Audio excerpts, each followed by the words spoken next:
Okay, I'm going to show you how to take the front of the Corvette off and make a little shield out of it, like I've done on this one, mostly to the point of making the legs look better. Now what you need to do this are a screwdriver and a pick or an awl or something else to take pins out. Now what you're going to do is take the screws out and open the lower legs and then hammer out the pin that holds the front of the chassis off, and then move a couple of pins around in here, and then that's it. Okay, I've gotten the right leg done, and what I did was took the screws out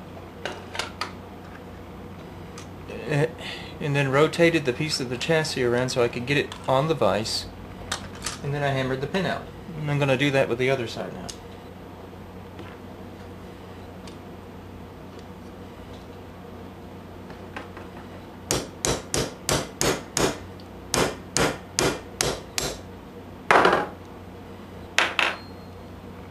Yeah, as you can see, that pin just comes right out. Yeah, and that's all there is to it.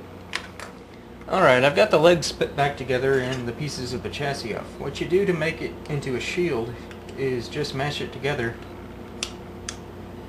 as if you were making the car again. And the way you hook it on the arm is there's a little hole where it slides onto this little knob on the leg where the pin used to be.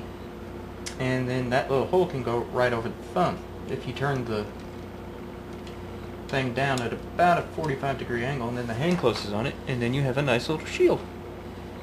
And the big thing about taking the front of the car off is it does add a bit of flexibility, because if I remember how to do this correctly,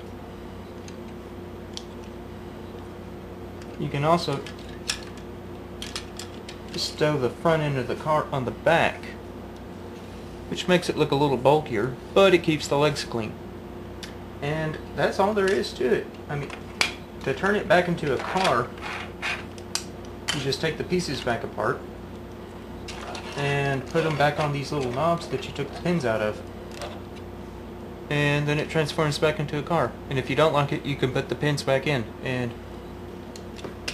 still have the original look. So that's all there is to it. It's very simple. Have fun.